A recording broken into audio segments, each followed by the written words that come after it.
Bom dia. Paz seja convosco. Vamos fazer oração. Feche os teus olhos. Senhor, grandioso Deus, poderoso e eterno Pai, na tua presença, nos colocamos, ó Senhor, mais esta manhã. Ó Deus querido, Deus maravilhoso, que o Senhor possa falar aos nossos corações nesta manhã, ó Pai querido, nos dá entendimento, nos dá sabedoria, nos dá discernimento, ó Pai. Deus querido, Deus maravilhoso, toca sobre cada uma destas vidas que aqui está nesta manhã, Senhor, e nos proporcione, meu Deus querido, uma aula especial, meu Deus querido, uma aula em que possamos, meu Deus querido, nos achegar mais próximo de Ti, ó Pai. Esteja conosco, meu Deus querido, que o Teu Espírito Santo esteja na vida de cada um de nós nesta manhã, ó Pai querido, tocando os nossos corações de uma forma especial. É o que lhe pedimos e te agradecemos em nome de Jesus. Amém. Amém. Obrigado, Deus. Graças a Deus. Bom, hoje nós vamos continuar falando um pouquinho sobre o orgulho, né? Quem aqui que não estava na aula passada? Quem não estava na aula passada?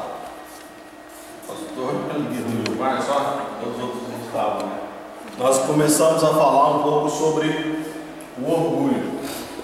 E aquele desenho ali ilustra muito bem o orgulho negativo, né? Para quem não estava, a gente viu que o orgulho, ele existe duas formas. Existem duas formas do orgulho: o orgulho bom, o orgulho positivo e o orgulho negativo. E aquele desenho ali ilustra muito bem o que é um orgulho, né? O cara está ali num penhasco, à beira de um penhasco, né? Com a mão segurando ali num galho fino, prestes a cair, uma mão estendida para ajudá-lo, né? Só que ele ali com a outra mão segurando o orgulho, né? Então ilustra muito bem, né, o que é um orgulho negativo. A pessoa cai, né, agarrado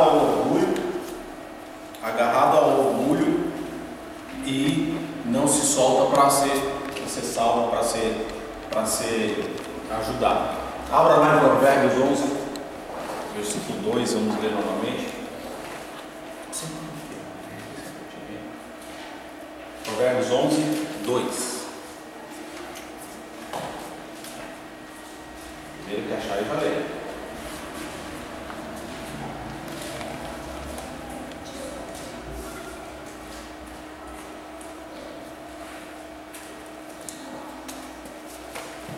Quem achou pode ler.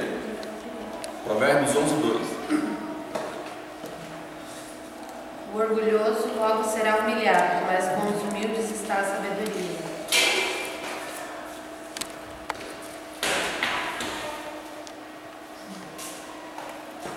Nós vimos várias perspectivas do orgulho, o orgulho bom, o orgulho ruim, aquilo que nós devemos nos orgulhar, aquilo que nós não devemos nos orgulhar, o tipo de orgulho que nós não devemos ter. E nós vamos ver aqui hoje que como a Bíblia considera o orgulho.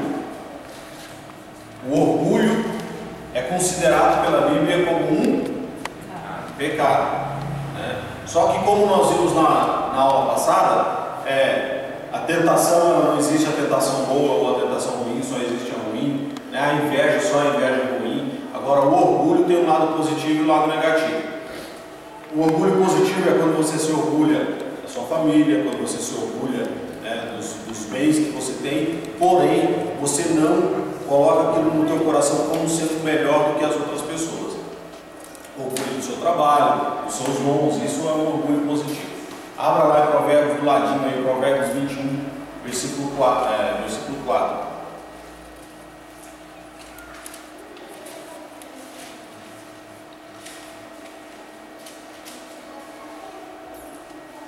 Pode ler, João. Pode ler. Olhar altivo, coração orgulhoso e até a lavoura dos ímpios é pecado. Então estamos vendo aí que o orgulho, o coração orgulhoso é um pecado. Wesley, aqui na minha Bíblia está bem específico que são dominados, olha só, os maus são dominados pelo orgulho e pela vaidade, e isso é pecado. Quer dizer assim que quando o orgulho domina a gente, daí que vira pecado. Exatamente. Por você ter o orgulho das suas coisas, por você ter orgulho do que você possui, você ter o orgulho dos seus bens, da sua família, dos seus dons, isso não é um pecado. Você gostar, você valorizar aquilo que você tem. Agora, quando esse orgulho passa a dominar o seu coração, não, eu vou ter porque eu quero ter melhor do que o do Gilmar. Eu vou estudar porque eu quero cantar melhor do que ele canta, eu quero tocar melhor do que ele toca. Aí o orgulho já dominou o teu coração. Daí você já começa a ser pecado. Olha lá. O orgulho, né, origina-se no desejo de poder e de autoridade que nasce no coração da pessoa. Ele desencadeia situações que provocam a queda do homem. Provérbios 16, 18. Também provérbios hoje, né? Pode ver. A soberba precede a ruína, e a altivez do espírito precede a queda. Exatamente. O que é a altivez do espírito? Orgulho. É uma maneira de insultar alguém. Agora nós vamos entrar ali na Lucas 18, 11 e 12. Agora nós vamos entrar ali no que acontece nas nossas igrejas hoje. Pode quem achar aí, pode ler. Lucas 18, 11 e 12.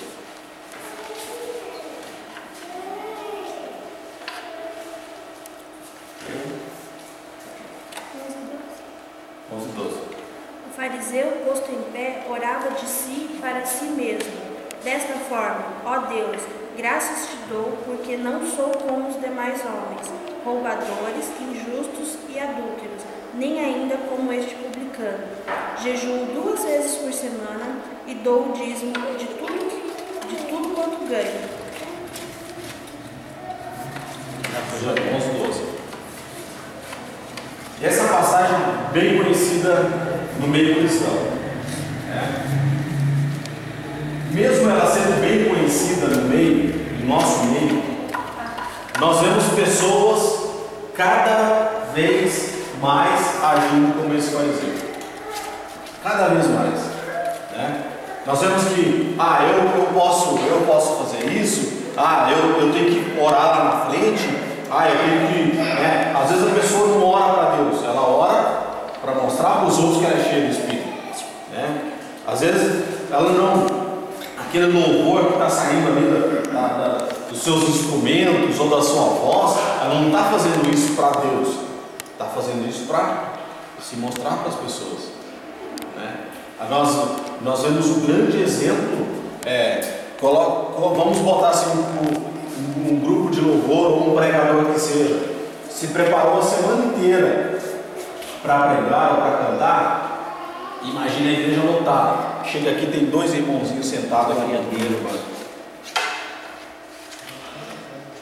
Eu quero ver cantar ou pregar como você se preparou a semana inteira, como se a igreja estivesse lotada. Ou seja, não está fazendo aquilo para Deus, está fazendo aquilo para se aparecer. Às vezes nem prega, vamos fazer uma oração aqui, vamos para casa, vamos descansar. Então isso é muito comum, né? É claro que nós precisamos ter um senso crítico e uma força psicológica muito grande, porque é extremamente difícil você se preparar, você se esforçar, você ler, você estudar e daí depois chegar aqui e pregar para 2 pessoas. É extremamente difícil, tem que ter um controle psicológico muito grande. Porém, não somos nós que fazemos, é Deus. E aquilo que nós estamos fazendo, não estamos fazendo para nós, não estamos fazendo para que as outras pessoas vejam, estamos fazendo para Deus. E essa é uma forma de orgulho, pecado, que se quer pecado, essa é uma forma de um orgulho negativo. É um orgulho que te traz coisas ruins, que faz você querer ser melhor que os outros, que faz você querer fazer as coisas para se aparecer. Eu preciso mostrar o meu dom. Eu preciso cantar para o maior número de pessoas. Essa igreja está pequena, vem 80, 100 pessoas. Vou pôr uma igreja maior, que tem 200, 300 pessoas, para mim me mostrar. Nós vamos ver mais no finalzinho dessa lição que não somos nós que, quando nós tomamos a decisão, tomamos a colocação de querermos nos exaltar, em um determinado momento somos podados e caímos. Agora, se fizermos aqui para 2, 3 pessoas com coração, de coração, Deus ele vai te colocar para cantar ou para pregar para 200, 300, 1000, seja lá quantas coisas. Ou pode até não colocar, mas aquilo que você estiver fazendo, você vai ser recompensado. Então, nós vemos naquela lá, ó, o texto que nós vimos é uma maneira de insultar alguém. Quando nós estamos nos colocando dessa forma, nós estamos como aquele fariseu, que muitas pregações já aconteceram, muitas pessoas já falaram, né? Nossa, nós não podemos ser como ele, né? Nós não podemos orar dessa forma, não sei o que, e não sei o que, mas continuamos fazendo dessa forma. Conseguiram entender? Sai do coração da pessoa o orgulho, né? Sai do coração da pessoa e é contaminador, como outros tantos pecados, e ainda mais serve de obstáculo às operações divinas. Existem 3 principais aspectos que levam a pessoa a um estado de soberba, que é o orgulho exagerado. Primeiro, características pessoais. Leia lá Ezequiel 28, 12 a 17.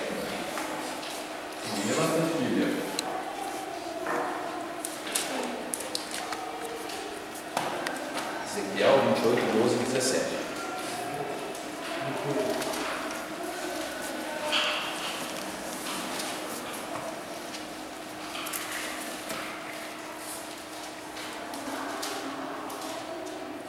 Achou para ler.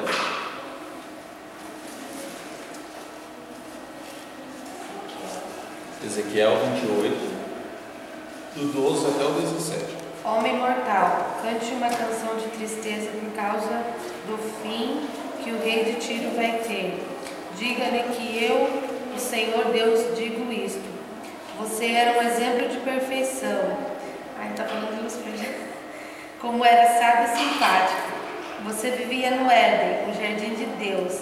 Eu usava pedras preciosas de todos os tipos, rubins e diamantes, topázio, berilo, ônix e jaspe, safiras, esmeraldas e granadas. Você tinha joias de ouro que foram feitas para você no dia em que foi criado. Eu fiz de você um anjo protetor, com as asas abertas. Você vivia no meu Monte Santo e andava pelo meio de pedras brilhantes.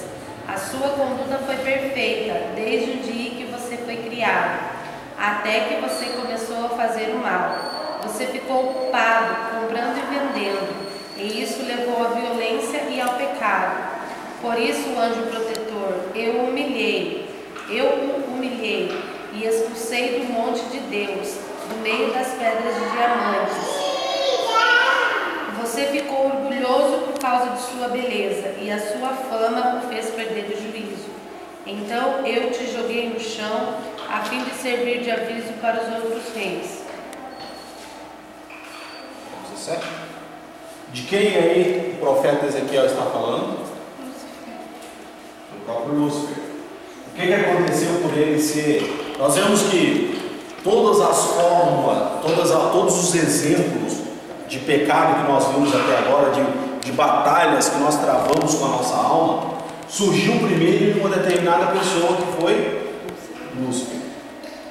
Nós vimos que primeiro nós falamos sobre a origem do pecado, né? E já depois, logo depois do que aconteceu com ele, que originou o pecado, mas nós vemos que começou a brotar nele a inveja, né? Depois ele foi tentado a ser melhor do que Deus, e agora nós vemos o orgulho.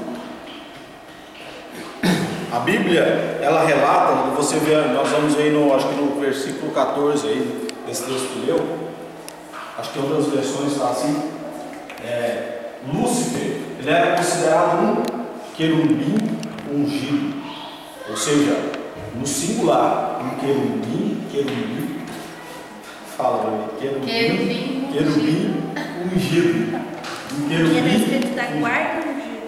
Hã? Tu eras querubim da guarda ungido. Então tu eras querubim da guarda ungido. Algumas traduções, isso só está assim, querubim ungido. Ele era uma classe especial, ele era único. Não tinha ninguém melhor do que ele. Não tinha ninguém que pudesse comparar. A Bíblia fala, ele era um aferidor de medidas. Ou seja, eu sou o bonitão, ou mais bonitão, o mais charmosão. Para saber se uma pessoa é bonitão e charmoso, você tem que se comparar a mim.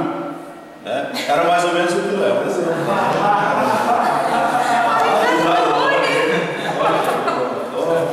Não por baixo, hein? Entenderam? Então, eu vou usar o seu exemplo. Vamos usar um artista, Então vamos dizer assim, ó, Lúcifer, ele era, os outros anjos eram se comparados a ele. Acredito em Deus assim, criando, vamos lá, isso é uma conjectura minha, tá? A gente Deus diz, vou criar um anjo assim, deixa eu ver aqui. Deixa eu olhar, Lúcifer, deixa eu ver, vou colocar aqui lá nesse anjo aqui, deixa eu dar uma olhada, né? Vou colocar isso aqui. Então, Lúcifer, ele era um aferidor de medida. Ele era o cara mais bambam, tá? Ele era o modelo. Ele era um modelo, né? Então, o que isso aconteceu? Isso subiu ao coração dele. E o que procedeu, que foi lá que o Ismael leu? O orgulho procede a queda. Por que nós vemos hoje muitos ministérios destruídos, muitos dons jogados na lata do lixo? Por que nós vemos hoje muitas promessas que não se cumpriram na vida de muitas pessoas? Existe uma passagem bíblica, existe uma terminologia bíblica que diz que as promessas de Deus vão se cumprir nas nossas vidas. Que quando Deus prometeu, Ele cumpre. Só que nós esquecemos de olhar a outra parte, de quem é o recebedor dessa promessa. Deus, Ele pode, vamos dizer assim, nós estamos aqui num culto extremamente, alguma vigília, Deus me usa, o Espírito Santo me usa para profetizar alguma coisa sobre a sua vida. Olha, Gilmar, Deus está te dizendo que você vai ser um grande pregador da palavra, que você vai ser um cara que vai pregar para multidões, que você vai ser um cara que Deus vai te usar grandemente. Uma promessa sobre a vida dele. Receba. Essa é uma promessa sobre a sua vida. A promessa já foi dita. O que precisa para essa promessa ser cumprida agora? O Gilmar ficar sentadinho no banco, ali, esperando a promessa se cumprir?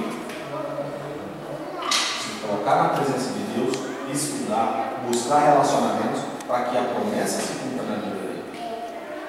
Daí as pessoas, por que as promessas não... Olha, Deus falou para mim que eu vou pregar para multidões. O pastor Wilson me chamou para pregar na Santa Ceia, vai ter umas 80 pessoas, eu não vou. Porque...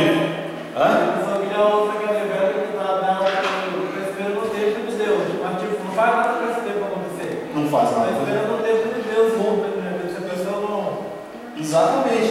A promessa de Deus foi dita sobre a sua vida. Mas se você não corre atrás de cumpri-la, ou se você deixa que, porque aquela promessa foi dita para você a partir daquele momento, você colocar o orgulho no teu coração e agora eu sou o cara, isso não vai acontecer nunca. Nós vemos o grande exemplo de Davi.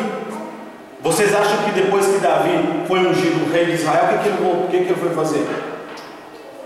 Ele foi lá correr lá para sentar sobre o trono? Não. Ele voltou lá para o pasto para apacentar as ovelhas do seu pai.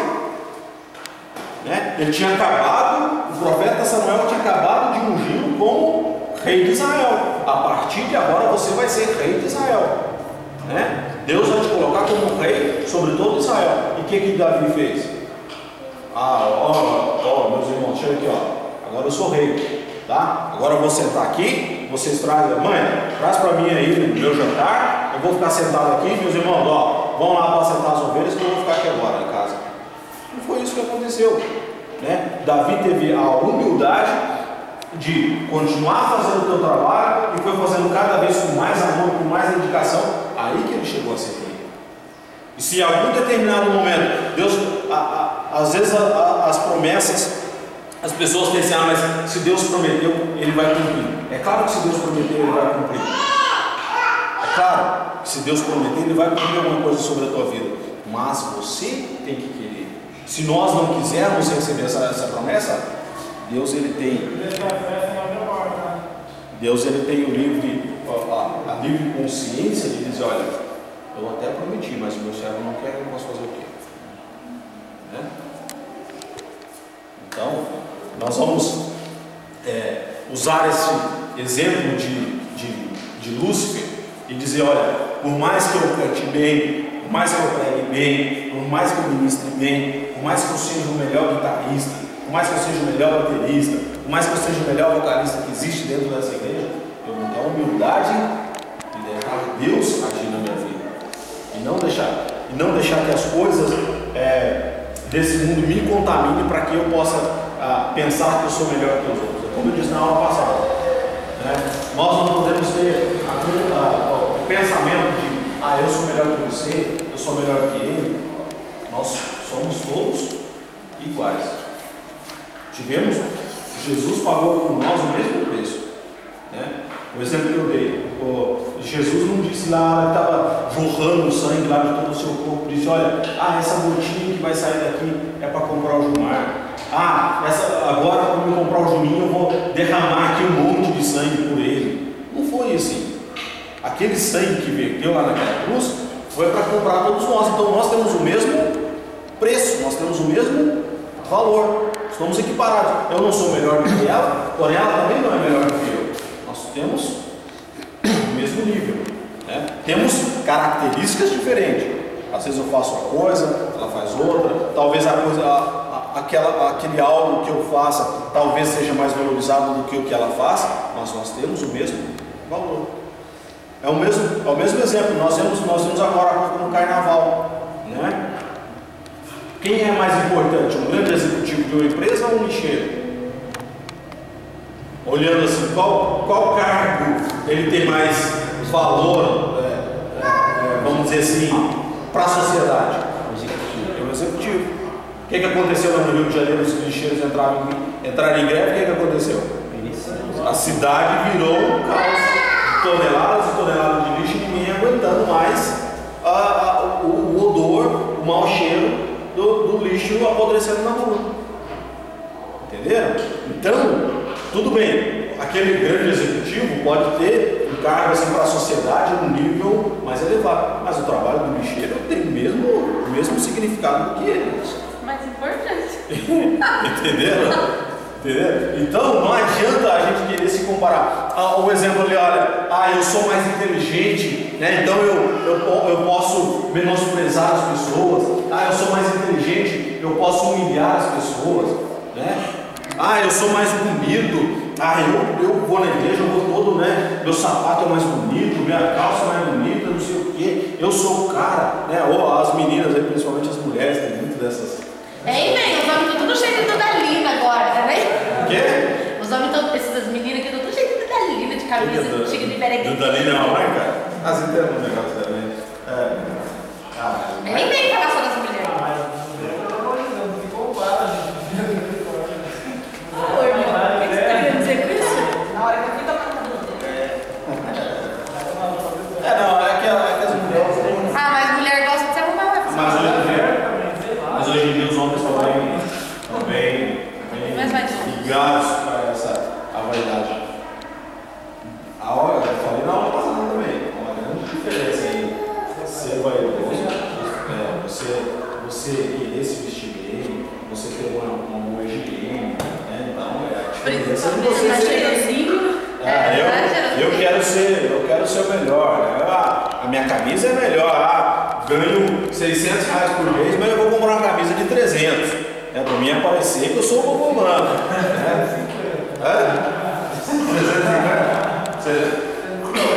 Não sei se você parcela. Parcela em 10 no cartão. A 30 reais por mês não vai pesar. Eu vou na loja quando eu comprar um sapato de R$80. Deus tem que tocar muito no meu coração.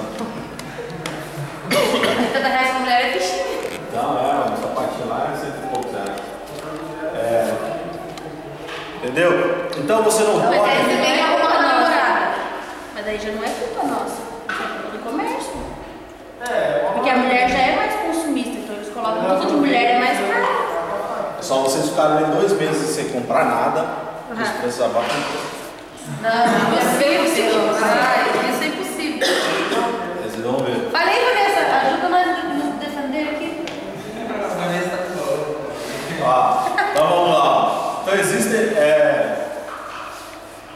Ele era padrão de beleza e sabedoria, o aferidor de medidas. A partir dele é que se tem a ideia do nível ou grau de beleza e de sabedoria.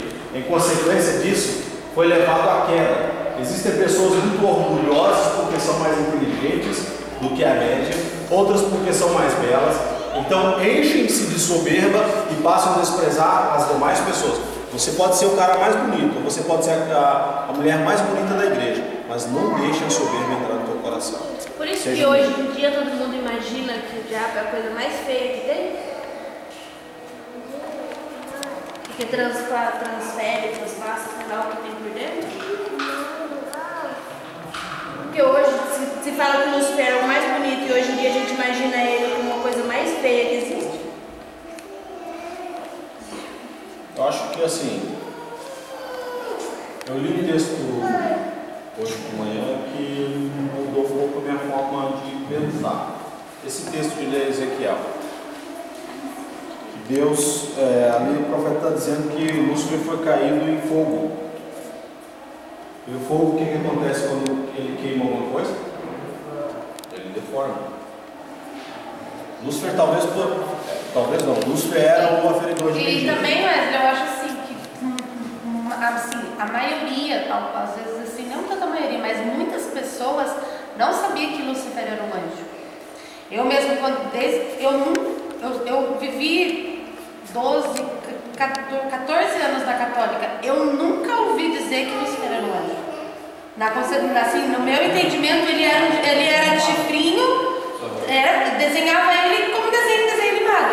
Eu fui saber que ele era um anjo aqui então, por isso que eu tô falando que muitas pessoas não sabem o passado de Lúcifer, não sabem o passado do diabo, que ele era um anjo, que ele veio a queda, que ele era sempre foi diabo e pronto. O problema é que quando ele saiu de lá, o conhecimento ele não perdeu. Tudo que ele sabia, podia ter deformado com o fogo, mas o conhecimento ele tinha. Porque hoje ele pode transformar-se num anjo de luz, enganar qualquer um de nós, quando tivermos sabedoria. O conhecimento não foi exterminado dele, ele continua ainda. Porque, por exemplo, assim, vamos dizer, o demônio não vai aparecer exatamente feio. Porque o pecado é feio. Não é, o pecado é gostoso, porque se fosse ruim ninguém cometeria. Então o pecado é bom, vamos dizer assim, entre aspas. Mesma coisa é ele, se ele aparecer, sair de fumaça, todo feio, todo mundo cascar no pé, todo mundo saberia que ele era fora. Exatamente. Agora, Mas sobre essa... o próprio texto diz aí, lá o que nós vemos lá de Ezequiel, que é aquilo que o pastor falou, ele era cheio de sabedoria. Mas o que eu quis dizer é que quando a pessoa, por mais bonita que a pessoa seja, se ela for antipática e chata, ela se torna feia. Mas ela continua sendo um padrão de beleza. Essas modelos aí, que a gente vê, abre qualquer página de internet, aparece lá um monte. Tem Photoshop. Recalque pra como que fala pra ser beijinho longe pra brincar no cara. Então, elas podem ter um corpo bonito, podem ter um rosto bonito, mas E a Photoshop? serem antipáticas, mas tudo bem. Mas a gente continua achando bonito, continua sendo um padrão de beleza. O que uma mulher se espelha? O padrão de beleza, vamos dizer assim, principalmente para as mulheres hoje, é ter uma barriga chapada, né? É ter um rosto mais fino, é ter um nariz mais fino.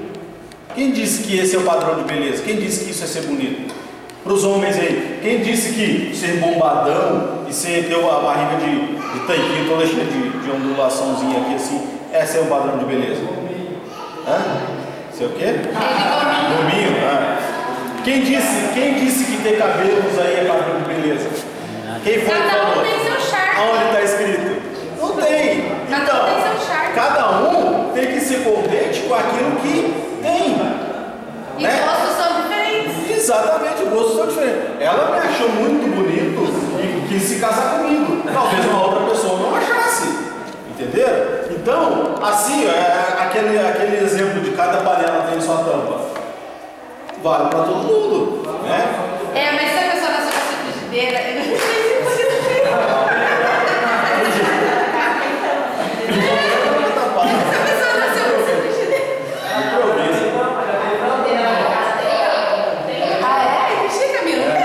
as de hoje. Entenderam? Segundo, a retenção de poder. Tá procurando essa metade da laranja, mas é um limão azedo. Tem que achar outra metade do limão azedo. Ó, o mesmo texto que a gente leu, só leu o versículo 14 agora para mim. Ezequiel 28. Quê? Ezequiel 28, só leio o 14, olha. O mesmo texto que a gente leu agora. Lê só o versículo 14, leia. Tu eras querubim da guarda ungido, e te estabeleci. Permaneceis no monte santo de Deus, no brilho das pedras andavas. Tá vendo? Lúcifer, ele tinha a retenção de poder. Né? Nós vemos, outro aspecto que encheu Lúcifer de soberba era o poder que exercia. Ele era uma classe única, querubim ungido. Ele era comparado a Miguel, ao arcanjo Miguel, entendeu? Às vezes as pessoas são muito simples, muito humildes, mas se galgam uma posição de poder, tornam-se orgulhosas e soberbas. O poder gera em muitos o orgulho e por isso são corrompidos. Eu acredito que se eu perguntar para cada um aqui, cada um pode até não falar, mas conhece o exemplo de uma pessoa dessa forma. Que às vezes não tinha nada, às vezes era vamos usar no nosso meio aqui que a gente está mais acostumado. Era um membro de banco, sentava aqui, quando sentava aqui cumprimentava todo mundo, falava com todo mundo, ia na casa de todo mundo e fazia tudo. Depois que passou a ser um obreiro, passou a ser um pastor, daí já não cumprimenta mais todo mundo, daí já não fala, já seleciona as pessoas para falarem, já não vai mais na casa de todo mundo. Acontece mais quando você vai namorar. Acontece mais quando você vai dar um exemplo assim.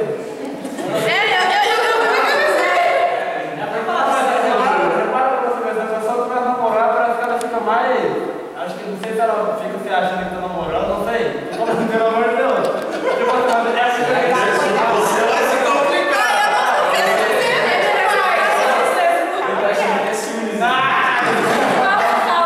Não, nada a ver. Fica mais distante da pessoa. Sabe por que isso acontece? Porque tem que dar atenção pra namorar, também. Sabe por que isso acontece? Porque a pessoa muda o foco. Como assim? A pessoa muda o foco. Quem é mais importante para você, seus amigos ou seu namorado? Calma, antes de você responder, deixa eu complementar a minha pergunta. Tudo bem, podem ter um grau de importância, talvez a mesma, ou talvez até os seus amigos sejam melhores até. Mas para quem você tem que focar? Para sua namorada ou para os seus amigos? Pra mulher. Eu dividir em 3 partes. Eu dividir em 3 partes. A primeira vez que eu falo que está em Deus. Tudo bem. E se está em Deus, acho que eu trato tudo na igreja, eu trato todo mundo como não vou mudar tipo, meu comportamento, entendeu? Porque eu estou namorado. É a visão. E você é o mesmo, cumprimentar normal, agora que eu estou namorando, eu cumprimento.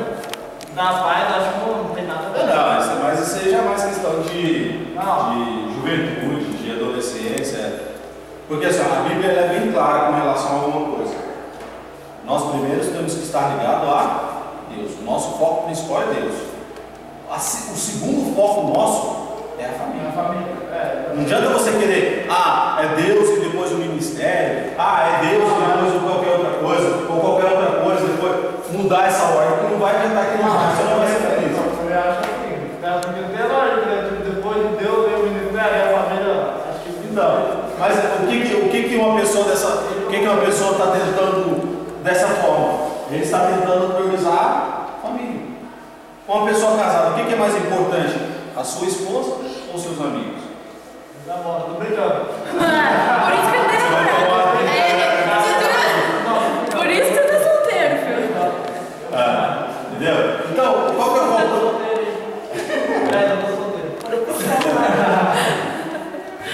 corrupção das outras pessoas. Então, o teu foco, o principal para você, para todos nós, tem que ser a família. Depois vem as outras coisas. Primeiro, é claro, com toda certeza, primeiro Deus, depois a nossa família.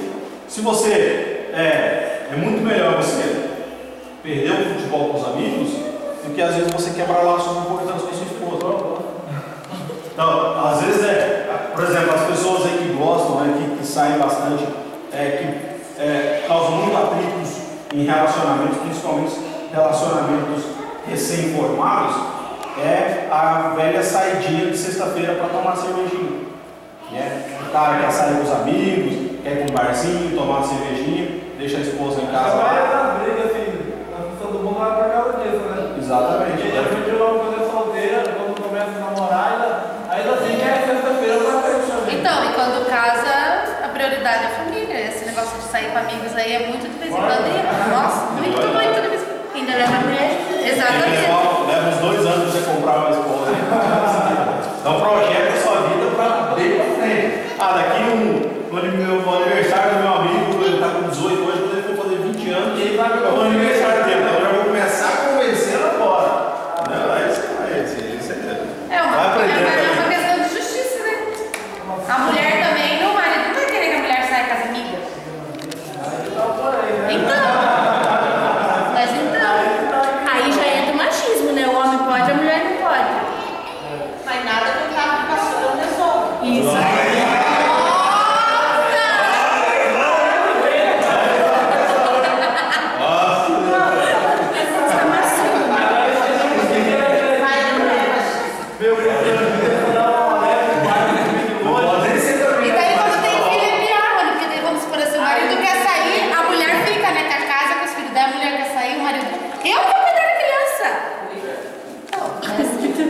Não é o meu caso lá em casa, porque lá em casa nem os dois saem mais. É o que acontece nos dias de casamento.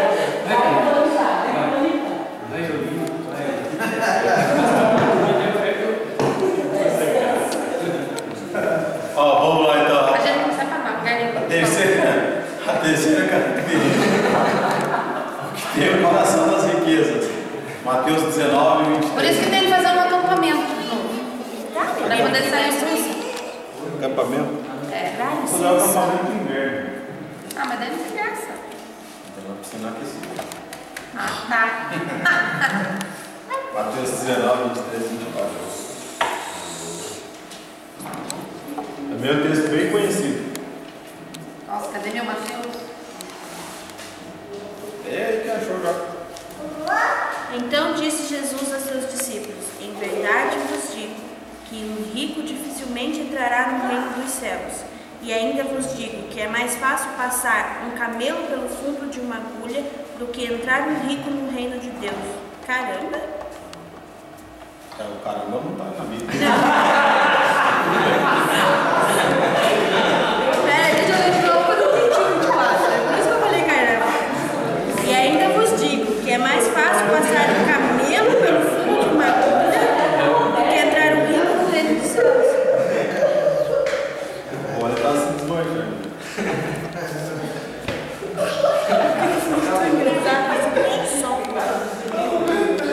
O caramba não tá lá. O que diz esse texto aí? O que tem o coração da riqueza. Significa que todos os ricos não entrarão no reino dos céus? Não. Significa que para você entrar no reino dos céus você precisa ser pobre, você precisa ser humilhado todos os dias. Isso não significa isso. O que essa parábola aí que Jesus está colocando para os seus discípulos ali, e depois logo abaixo aí houve uma série deles questionando Jesus acerca do que ele disse, significa que aquelas pessoas que mantêm o seu coração em coisas materiais. O rico geralmente vai estar ligado, vai querer cuidar do seu dinheiro. Mas a gente vai errar Olha, exato. Se eu sou rico, por que quando eu estou com problema de saúde, por que eu vou orar a Deus se eu posso procurar os melhores médicos? Entendeu? Exatamente. Se eu sou rico, Por que eu vou fazer uma campanha para Deus me abençoar com uma casa se eu posso pegar qualquer uma casa, escolher qualquer uma cidade e vai comprar? Entendeu? Então a pessoa que mantém o seu coração nas riquezas, mantém o seu coração nas coisas materiais, acaba se distanciando de Deus. Ela veio como precisa. Exatamente. E o que isso se torna? Uma pessoa soberba e orgulhosa. Diga. Eu vou compartilhar aqui algo que eu aprendi sobre essa leitura aí do caminho passado por uma agulha. Antes eu imaginava exatamente dessa forma: uma agulha, um funil O camelo passando. Era o jeito que eu imaginava, como eu acho, tenho certeza que alguém também pensava dessa forma. Aí eu aprendi que a agulha, na verdade, é onde o curral lá onde as ovelhas ficam, tem a agulha que é a portinha onde elas vão passar, que aquilo ali, no caso, seria esse nome, né? A agulha onde seria a medida certa somente para as ovelhas passar, onde o camelo seria difícil de passar. A gente sempre nas Eu leituras. imaginei exatamente isso. Eu também imaginava isso, pela agulha de costura. Foi por isso que eu falei, caramba. A agulha é o passo a passo das ovelhas. A gente precisa, Mas passa pra tudo, Deus a vai gente passar. precisa entender que Jesus ele não viveu no nosso mundo de hoje. É lá numa cultura totalmente diferente. A agulha era costura. É toda uma cultura, toda uma simbologia completamente diferente. Por isso que tem muitas coisas na Bíblia que às vezes talvez ou a gente não entenda ou a gente entende de forma errada. Exatamente por causa disso. Entendeu? E o que a Vanessa falou, ela tem completamente razão. É realmente isso aí. Não é aquele buraquinho daquela agulha. Dá nem pra assim, enxergar passar nem lá, exato. Tem gente E que você não fica lá enxerga assim, nem pra não passar. pode passar ali. Exatamente. Então não é isso aí. Tá certo. Ó, riqueza pode ser considerada a posse de bens de qualquer espécie: dinheiro, negócios, casas, carros, joias, etc. Isso porque a posição privilegiada torna o rico orgulhoso. Existem também aqueles que não podem receber elogios porque se tornam orgulhosos pensando que são os melhores. Tem pessoas que não são preparadas mesmo para receber elogio. Essa última frase aí, eu tenho há 2 anos atrás, mais ou menos, eu decidi e passei a guerrear extremamente com relação a isso daí. Eu era uma pessoa que, se eu estivesse fazendo alguma coisa e recebesse um elogio daquilo que eu estava fazendo, era receber um elogio, eu começava a despencar na minha produtividade, vamos dizer assim, qualquer coisa, aqui na igreja, no trabalho, qualquer coisa. Perdi muitas oportunidades por causa disso daí. E acho que mais ou menos quando a Fernanda nasceu, mais ou menos nessa época aí, eu comecei a tomar um posicionamento e comecei a mudar com isso daí. Então, no exato momento que eu recebo um elogio, no meu consciente aqui eu já estou amarrando as arestas, já estou amarrando esses laços para que não me torne uma pessoa, ou para que eu não perca a produtividade naquilo lá. Acho que acho que antes quando era o pastor Tarso que estava aqui, que a gente começou a escola bíblica, né? A gente estava fazendo uma escola bíblica assim, excepcional, estava muito bom de frequência, as pessoas gostando, começaram a me elogiar. Nossa, você está dando aula muito bem, Do que né? você tava? Nossa, Você falava? Não me lembro. Símbolo da não nova lembro. era. Ah, não, Símbolo da nova era. Nossa, está tava sendo legal. muito bom. Daí todo mundo, nossa, você está dando uma aula muito bom. Aquilo começou a subir. Se eu sou um bom professor, por que eu vou estudar todo dia da semana? Posso estudar um dia só, né? Tá sendo bom, o pessoal está gostando. Eu não preciso me preparar tão bem assim, né? E o que aconteceu?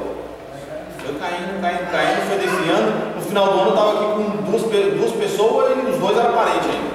Entenderam? E ficava me olhando torto ainda.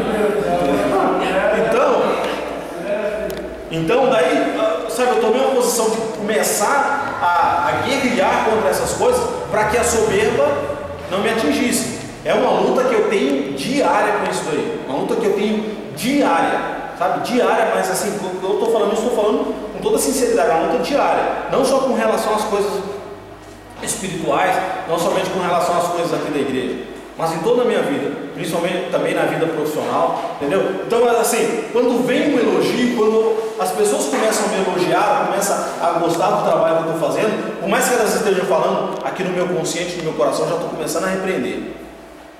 Ó Senhor, toda a honra é tua, toda a glória é tua, eu não sou nada, se eu não fizer isso, se eu não estiver debaixo da tua vontade, isso daí não vai acontecer. Entendeu? E o que a gente vê? As coisas acontecendo dentro de uma normalidade, sem ter aqueles altos e baixos. Então, essa é a grande diferença. E quando você, receber elogios, ou que você é uma pessoa bonita, ou que você tem um dom especial, não deixe esses elogios entrar dentro do teu coração. Até se a pessoa fala assim, nossa, essa aula é uma bênção, até assim, nossa, você é um professor excelente, acho que já muda. Mas mesmo assim, você não pode se achar inferior, tipo, minha aula não está comigo, nem se achar, tipo, minha aula é a melhor. Isso aqui que está acontecendo, de estar gravando aqui, não é para ser soltado na internet, Facebook, essas coisas, não é para isso, sabe por quê? Sabe por que isso daqui? Depois eu chego em casa lá, assisto toda a aula, vejo o que eu falei de errado. Vejo o que os alunos perguntam de bebaquice. Não, às vezes também. Mas para que isso daqui? Para que eu possa corrigir os erros, para que eu possa tentar melhorar, para passar um pouco de coisas melhores para quem está aqui assistindo, entendeu? E para que eu também possa me preparar melhor e fazer as coisas melhores, para que Deus possa ser honrado naquilo que nós estamos fazendo, né? Isso, nós temos assim, sabe, como que eu posso colocar? Nós temos assim um alvo, um objetivo de fazer com que as pessoas cada vez mais conheçam melhores e conheçam de forma correta sobre a palavra de Deus, né? E com isso eu vou aprendendo muito mais do que às vezes vocês estão aprendendo me ouvindo falar, porque eu estou estudando, eu estou buscando referências, eu estou buscando o auxílio da internet agora, então aumentou muito mais o nosso leque, a gente busca referências de várias partes do mundo, a forma de pensar de várias pessoas, o que tal pessoa pensa acerca disso, né? Isso que a gente coloca lá é basicamente o que está da revista, mas eu pego da revista, daí eu começo a buscar referências e começo a colocar, não para que eu possa ser melhor do que qualquer outra pessoa. Qualquer um de nós que estamos aqui é capaz de estar aqui à frente e pregar. Temos aqui ótimos pregadores, entendeu? Só que nós temos que ter a consciência de quando começar, tudo bem que o elogio é bom, o elogio é gostoso, você às vezes se sente valorizado, mas não devemos deixar que esse elogio suba na nossa cabeça. E aquilo que o João falou, às vezes assim, nossa, sua aula estava uma benção, né? Isso já sabe. Começava. Exatamente. Era a mesma coisa de colocar um degrauzinho aqui, ó. Daí eu ia subindo. Daí falava um negocinho e eu ia subindo. Quando eu via, eu estava lá em cima, e de repente Deus vinha e tirava todos os degrauzinhos de baixo e caía lá embaixo. Eu ia falar uma coisa. E você, agora falando daí, eu lembrei de uma história que eu aprendi uma vez. E se você está aqui, para você subir até aqui, é difícil, né? Um pouquinho alto. Mas daqui até aqui já é mais fácil, porque você já se esforçou para chegar até aqui. Agora, permanecer aqui é difícil. Mas se a gente não tomar cuidado, a gente cai aqui. Mas ainda está perto para você voltar a subir. Agora, se a gente não se cuidar, fica até aqui mais. Que legal. Não é bem. Mas é inteligente para guardar o que não aquilo que a gente estava falando agora há pouco. Você subir, você alcançar o topo, não é tão difícil. O difícil é você permanecer lá. Só que o que acontece? Quando as pessoas chegam, elas começam a humilhar quem está embaixo. Gente, a palavra de Deus ela é bem clara. Nós vamos ler em 2 Coríntios, próxima tela ali. Nós vamos ler lá em 2 Coríntios. A palavra de Deus ela é bem clara. Se Deus não foi quem colocou, vai cair. Não adianta. Se você quer chegar no topo, deixa que Deus te coloque lá. Se Ele te colocar lá, você vai permanecer lá. Agora, se você subir lá, e por mais que talvez ele tenha te colocado lá, mas se você começar a humilhar as pessoas e começar a ser soberbo, ele vai te tirar. A palavra de Deus, ela é... Mas não se preocupe que vai chegar a hora. Quando for, o tombo vai ser grande, e se não tomar cuidado, talvez nunca mais se erga. Estou orando para que Deus abra a mente espiritual e a mente da pessoa. Isso aí é aquilo que, principalmente no nosso meio evangélico, dentro de uma comunidade evangélica, é que extremamente acontece com as pessoas. Às vezes pela necessidade da igreja, às vezes aquele irmãozinho não está preparado, mas eu vou colocá-lo para me ajudar. Às vezes o pastor pensa, às vezes com uma boa intenção, mas aquilo começa, talvez aquela pessoa ainda não está amadurecida o suficiente para estar numa posição que ela está hoje. Entendeu? Se eu tivesse as oportunidades que eu já tive com relação ao ministério, as oportunidades que eu já tive no passado, se eu tivesse essas oportunidades hoje, assim, seria completamente diferente as coisas que a gente poderia fazer. Mas eu tive as oportunidades num momento que eu não estava amadurecido o suficiente, não tinha um amadurecimento espiritual suficiente. E daí o que aconteceu? Aquilo que eu comecei a lutar, a soberba. Para quem lembra, na época do Jonas era pastor dessa igreja aqui, os obreiros ficavam todos sentados naquelas cadeiras ali na frente. Eu acho legal isso. Eu lembro disso. Isso. Então, ficavam todos sentados ali. Nossa, para mim, eu olhava assim nas pessoas assim, ó. Eu estou aqui em cima do altar. Eu estou aqui em cima do altar. Eu ficava olhando assim, eu ficava olhando as pessoas e falava assim, olha, nossa, eu estou numa posição melhor que todo mundo, né? Olha, eu sou o cara. Ainda tinha acabado, fazia pouco tempo que eu tinha vindo de mim. Eu falei, poxa, amigo, olha, gente, pessoas que estão aqui há 10 anos, desde que começou essa igreja, não está na posição que eu estou. E o que aconteceu? Caiu. Foi lá embaixo. Tá, agora, por que eu. Às vezes as pessoas falam, mas por que eu. Até acho que o Rogério outro dia veio perguntar, o pastor chamou lá na frente, lá na hora da ceia. Você não é obreiro? Por que você não está não? Eu não quero mais, sabe? Não é que eu deixei de ser obreiro, não é que eu me desviei de ser obreiro. Eu só não quero mais estar ali na frente me aparecendo, eu não preciso disso. Sabe, eu não preciso estar ali. Tudo bem, não é que as pessoas que estejam aqui estejam aparecendo. É para que a igreja possa vê-los e ver neles confiança. Mas se eu estiver participando ali daquele momento, talvez aquelas velhas coisas que me afligiam, talvez volte a me afligir. Aí é uma coisa particular. Entendeu? Então, a partir do momento que eu tiver uma... Falei que isso é uma coisa particular sua. Então, a partir talvez do momento que eu tiver talvez um amadurecimento maior do que aquilo que eu tenho hoje e que isso esteja completamente dominado, talvez eu volte a fazer isso. Mas para mim é um negócio que não me move mais. Sabe qual que era a minha ideia quando eu vim para Tatuí, quando eu saí lá de Coromandel e vim para Tatuí? Eu quero ser obreiro, fazer o ITQ, depois eu quero ser pastor titular, depois eu quero ser superintendente. E depois que eu for superintendente, eu quero fazer parte do Conselho Nacional da Igreja do Evangelho Quadrangular. Esse era o meu projeto de vida. Vim para Tatuí, já está há 12 anos aqui, né? 14 anos aqui. Até hoje não fiz o ITQ, não sou pastor titular, não tenho a mínima chance de um dia talvez ser, entendeu? Me perdi nos meus sonhos. Por quê? Era da vontade dele. E olha que há um determinado tempo lá em Minas ainda, a gente era da Assembleia, quando meu pai era presbítero da Assembleia de Deus, e uma irmã lá, na época não tinha consciência se aquilo foi de Deus ou não, mas uma irmã chegou a dizer, por isso que eu disse no começo de promessas, uma irmã chegou a ministrar uma palavra de promessas sobre a minha vida, né?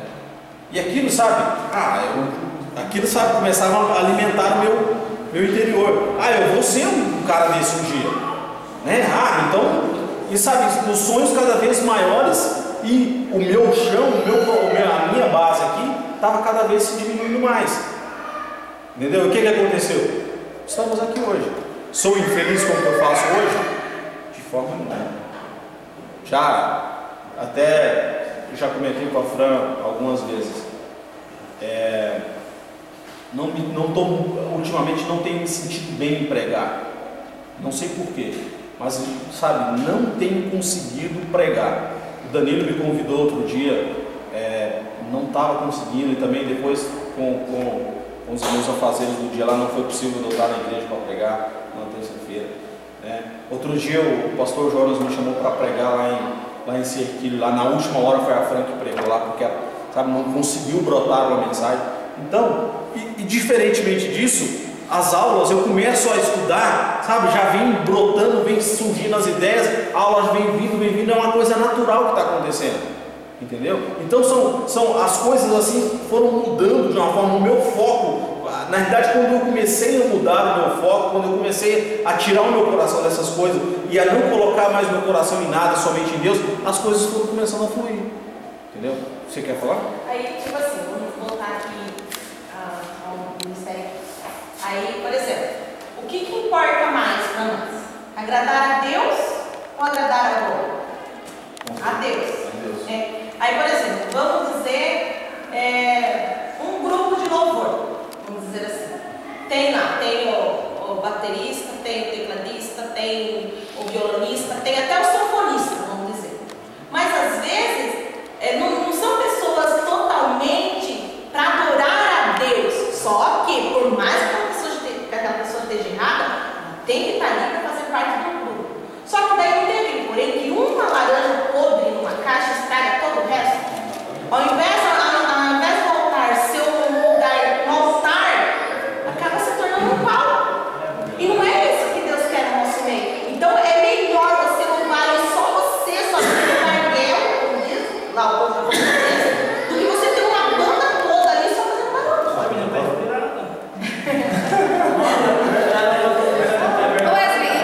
Puxando assim o que a Vanessa falou assim, que as pessoas falam assim, que se igual na questão do louvor, se um do grupo tiver em pecado, Deus não recebe louvor.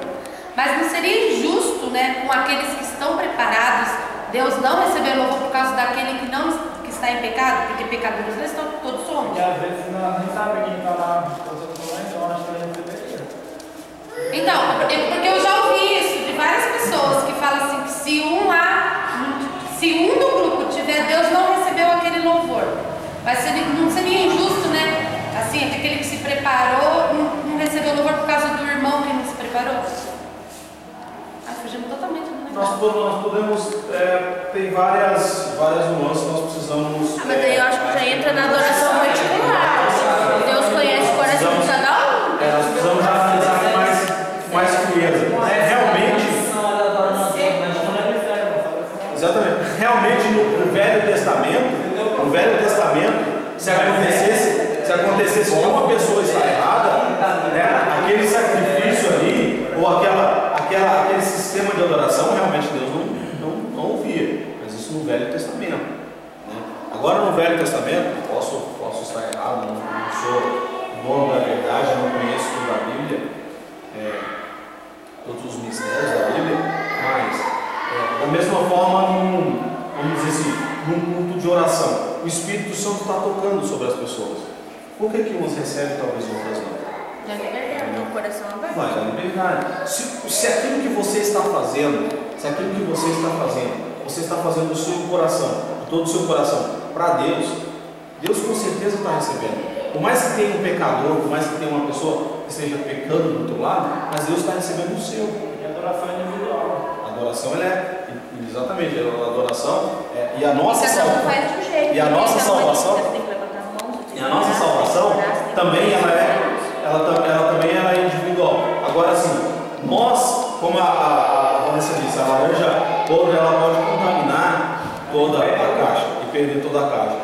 Porém, nós como cristãos e a palavra de Deus ela nos tem que ser o fermento.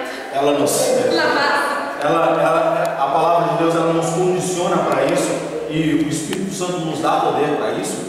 Nós como a laranja boa, nós temos o poder de contaminar aquela laranja podre e torná-la uma laranja boa. Só que é necessário mesmo assim que essa laranja continue ali naquela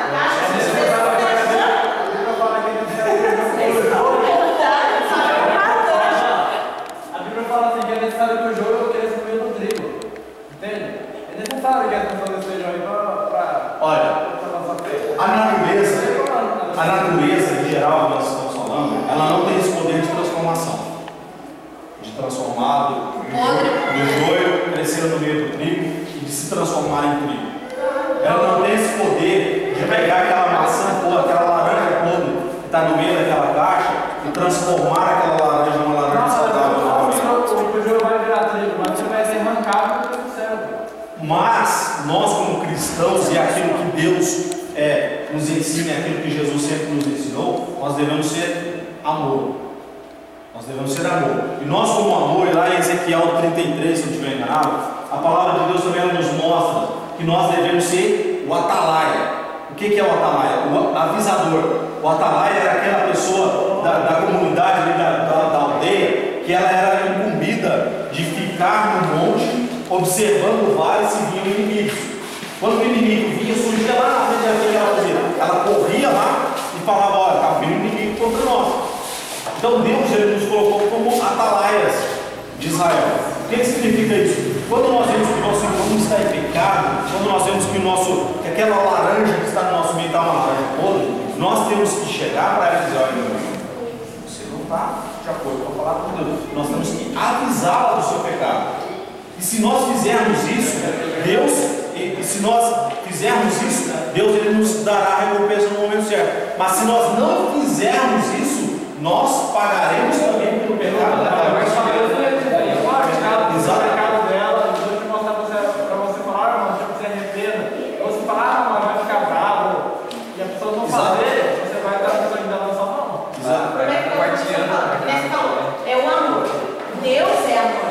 Deus também é correção. Deus é justiça. Mas ele não vai descer Aí, ele vai usar você. Exatamente. Agora, quer um conselho? Se fosse bom, a gente venderia, mas não vou te dar um conselho. Se você vê essas pessoas, é claro que no nosso meio sempre tem pessoas dessa forma. Qual é o nosso dever de cristãos e cristãos cheios de sabedoria? É de nós orarmos, pedirmos discernimento do Espírito Santo e tentarmos acharmos uma solução para corrigir aquele problema. Sem, exatamente. Nem a pessoa está sabendo que ela é assim. Talvez a pessoa esteja errada. Exatamente. Como a gente acabou de ver do exemplo do camelo aqui do buraco da agulha. Talvez a pessoa esteja com uma visão errada, uma visão deturbada do Evangelho, da palavra de Deus.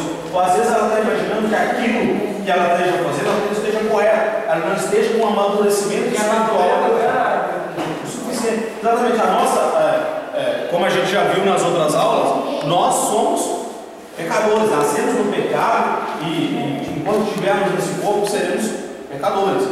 Né? Nós devemos procurar sempre um nível cada vez maior de aperfeiçoamento dentro da palavra de Deus. Então, se eu vejo que o Gilmar está cometendo uma falha, se eu vejo que o Gilmar não está sendo um bom exemplo para o meu grupo, se eu vejo que o Gilmar, ou não só para o meu grupo, quando eu digo em geral, por mais que nós estejamos separados, o grupo do Marcos, o grupo do Danilo, o grupo do Davi com a Érica, o grupo da Cíntia, mas nós somos um grupo só, fazemos parte da mesma comunidade. Entendeu? Nós devemos olhar para o nosso irmão e dizer: olha, meu irmão, ou por mais que você não diga nada, mas você orando por ele, você se aproximando dele, os seus exemplos, a sua luz vai começar. A Vanessa falou, ali do caso de tirar a laranja podre da caixa, né? Certo. Mas eu acho que existem pessoas que, se fazer isso, é pior, que daí. Mas a ovelha sem correção e fica sentadinha no banco ouvindo a voz. Aí está a diferença. A verdadeira ovelha. Sim, a verdadeira ovelha. Só que se as pessoas. Só que existem pessoas que não. As pessoas que fazem isso não são as verdadeiras ovelhas. Porque se já está lá, não é ovelha. Acho assim, E daí, de repente, a gente perde a pessoa por causa disso. exatamente, nós devemos ter. Por isso que a. Mas daí nós não podemos ter medo por causa disso, porque daí nós vamos aceitar a obediência, nós vamos aceitar o pecado por medo de perder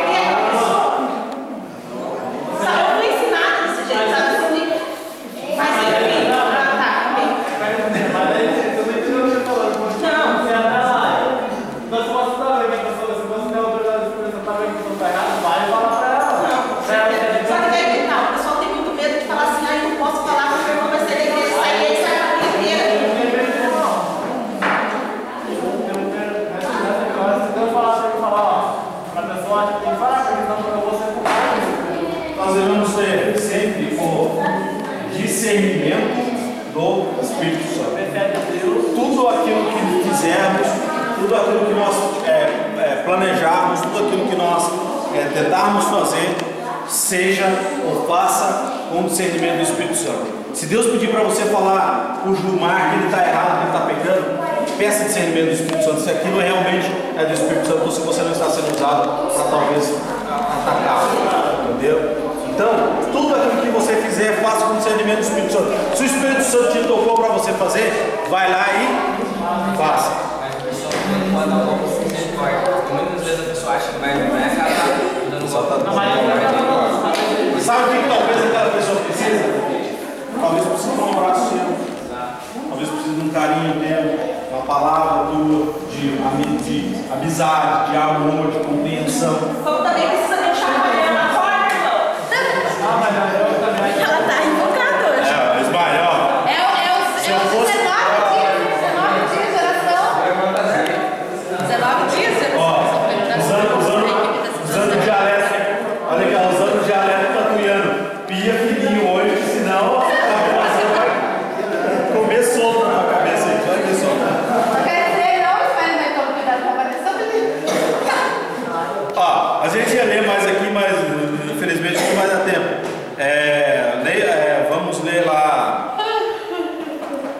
Mateus 19, 30. Mateus? Caralho, gostou disso? Escreva aí. O que está aí? Mas o meu tem expressão diferente. Muitos que agora são os primeiros serão os últimos. E muitos que agora são os últimos serão. Vamos ler esse aqui, depois a gente lê esse outro lá. Esse aqui já está pronto.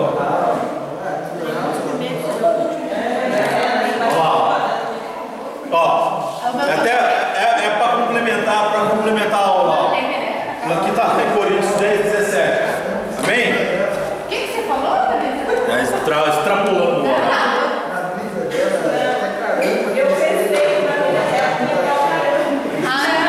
Não, aquela leão não é língua hoje. Não. É a minha aqui. Essa não está na Bíblia, ainda não está. Então, vamos ler lá. É a complementação daquilo que a gente estudou hoje. Amém? Vamos lá então, vamos começar.